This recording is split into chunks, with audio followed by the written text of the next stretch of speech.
Hi welcome to stories with Shivaram channel. ఈరోజు మన ముందు ఒక ఇంట్రెస్టింగ్ టాపిక్ ఉంది. అదే చైనా యొక్క క్వాంటమ్ వెపన్స్. ప్రపంచంలో ఇవి ఎంత శక్తివంతమైనవి, అసలు ప్రపంచాన్ని నిశ్శబ్దంగా మార్చేయగల ఒక కొత్త ఆయుధాల పోటీ మొదలైంది. ఇది అణ్వాయుధాల కంటే చాలా భిన్నమైనది, హైపర్సానిక్ మిసైల్స్ కంటే చాలా సూక్ష్మమైనది. మరి రోజు మనం చైనా యొక్క క్వాంటమ్ ఆయుధాల గురించి తెలుసుకుందాం. ఇవి ప్రపంచ భద్రతను ఎలా మార్చబోతున్నాయి? అణువాయుధాలు, హైపర్సానిక్ మిసైల్స్, శక్తివంతమైన ఆయుధాలు అనగానే మనకివే గుర్తొస్తాయి గదా. కాని తెర వెనుక చైనా ఒక సరికొత్త శక్తిని డెవలప్ చేస్తోంది. ఇది బాంబులు వేసి భౌతికంగా నాశనం చేయడం కాదు, సమాచారాన్ని కంట్రోల్ చేయడం ద్వారా ఆధిపత్యం చెలాయించడం. ప్రపంచ దేశాలన్నీ ఇప్పుడు దీని గురించే గుసగుసలాడుకుంటున్నాయి, అదే క్వాంటమ్ ఆయుధాలు. ఇది అర్థం చేసుకోవడానికి ఒక చిన్న ఉదాహరణ చూద్దాం.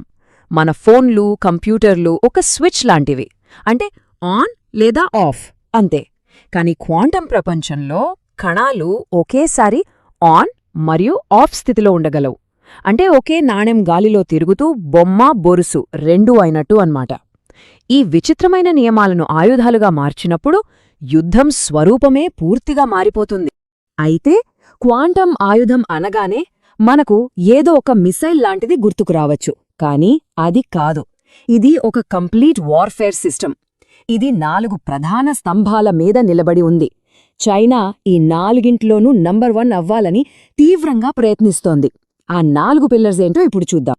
సరే, మొదటి పిల్లర్ క్వాంటమ్ కమ్యూనికేషన్. మీకు తెలుసా, ప్రపంచంలోనే మొట్టమొదటి క్వాంటమ్ కమ్యూనికేషన్ శాటిలైట్ను లాంచ్ చేసింది చైనానే. దీని అర్థమేంటంటే వాళ్ల మిలిటరీ కమ్యూనికేషన్ని హ్యాక్ చేయడం దాదాపుగా అసాధ్యం. ఇది ఎలా పనిచేస్తుందంటే, ఇప్పుడు మనం ఫోన్ మాట్లాడితే మధ్యలో ఎవరైనా ట్యాప్ చేయొచ్చు, కాని క్వాంటమ్ కమ్యూనికేషన్లో అలా కుదరదు.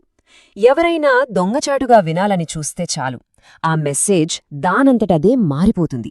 అంటే ఆర్మీ కమాండ్స్ లీక్ అవ్వో, సీక్రెట్ ఆపరేషన్స్ సేఫ్గా ఉంటాయి. ఇప్పుడున్న రోజుల్లో సెక్యూర్ కమ్యూనికేషనే కదా అతిపెద్ద ఆయుధం.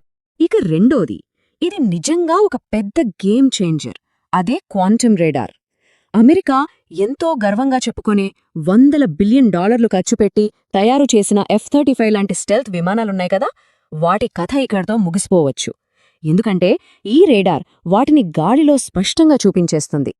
చూడండి, మామూలు రాడార్ నుంచి వచ్చే కిరణాలను స్టెల్త్ విమానాలు తప్పించుకుంటాయి, వాటికి చిక్కవు. కాని క్వాంటమ్ రాడార్ అలా కాదు. అది పంపేవి క్వాంటమ్ కణాలు, వాటిని తప్పించుకోవడం అసాధ్యం. అంటే ఎంత ఖరీదైన స్టెల్త్ విమానమైనా సరే ఆకాశంలో ఒక చుక్కలా స్పష్టంగా కనిపిస్తుంది. ఇది పూర్తిగా అమలైతే స్టెల్త్ టెక్నాలజీకి ఇక విలువే ఉండదు. ఇక మూడో పిల్లర్ క్వాంటమ్ కంప్యూటింగ్. దీన్ని సింపుల్గా చెప్పాలంటే ఇది యుద్ధానికి మెదడు లాంటిది. ఇప్పుడున్న ప్రపంచంలోనే అత్యంత శక్తివంతమైన సూపర్ కంప్యూటర్కి కొన్ని ఏళ్లు పట్టే లెక్కను ఇది కొన్ని నిమిషాల్లో, కొన్ని సెకండ్లలో చేసేస్తుంది. ఊహించగలరా పవర్ని? అంటే ఇది నేరుగా బాంబులు వెయ్యదు, కాని అంతకంటే డేంజరస్ పనులు చేస్తుంది.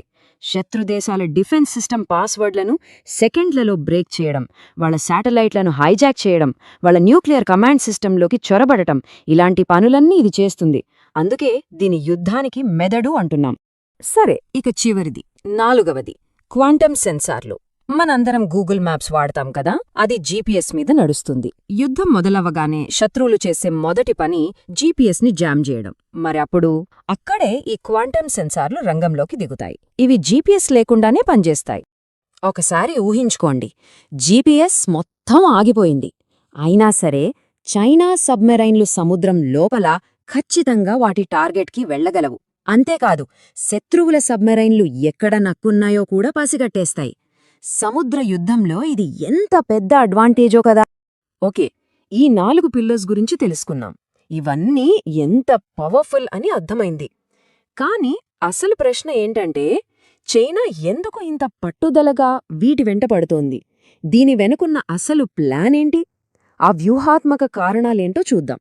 చైనా ప్లాన్ చాలా క్లియర్. అమెరికా దగ్గర ఇప్పటికే బోలెడన్ని విమానాలు, షిప్పులు ఉన్నాయి. వాటితో పోటీ పడ్డటం టైం వేస్ట్ అని చైనాకి తెలుసు. అందుకే వాళ్ళొక షార్ట్కట్ తీసుకుంటున్నారు. ఈ పాత రేసును వదిలేసి ఫ్యూచర్ టెక్నాలజీ అయిన క్వాంటంలో నంబర్ 1 అవ్వాలని చూస్తున్నారు.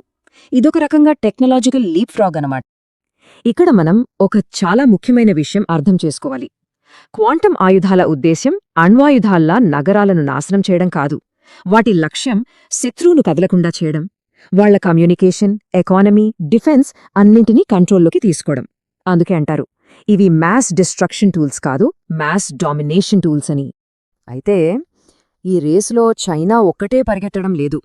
అమెరికా, రష్యా లాంటి దేశాలు కూడా ఉన్నాయి. కానీ చైనా అనుసరిస్తున్న విధానం చాలా భిన్నంగా ఉంది. అదే దానికొక పెద్ద అడ్వాంటేజ్ ఇస్తుంది. ఇక్కడ చూస్తే మనకు క్లియర్గా అర్థమవుతుంది. అమెరికా, రష్యా కూడా రీసెర్చ్ చేస్తున్నాయి.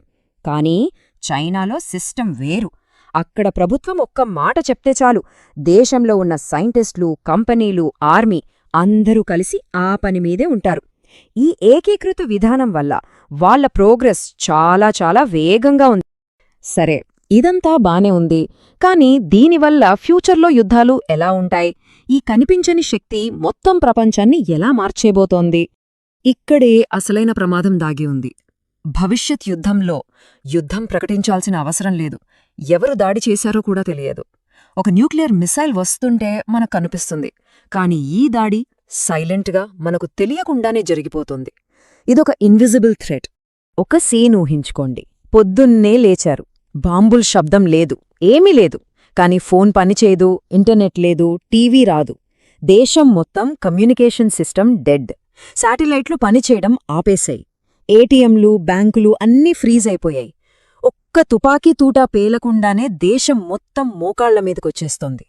ఇదే క్వాంటమ్ వార్ అంటే భవిష్యత్తులో ట్యాంకులు, ఫైటర్ జెట్లు ఉండవని కాదు, అవి ఉంటాయి. కాని యుద్ధాన్ని గెలిపించేది అవి కావు. ఎవరు ఈ ఇన్విజిబుల్ క్వాంటమ్ లేయర్ని కంట్రోల్ చేస్తారో వాళ్లదే అంతిమ విజయం. అందుకే లక్ష్యం కేవలం మెరుగైన ఆయుధాలు కాదు, సంపూర్ణ క్వాంటమ్ నియంత్రణను సాధించడం. సో ఫైనల్గా చెప్పేదేంటంటే, భవిష్యత్తు యుద్ధాలు లౌడ్గా ఉండవు. అవి సైలెంట్గా, స్మార్ట్గా, క్వాంటమ్ పవర్తో నడుస్తాయి. ప్రపంచ భద్రతను మొత్తం మార్చేస్తున్న ఈ నిశ్శబ్ద విప్లవం గురించి మనం ఆలోచించాల్సిన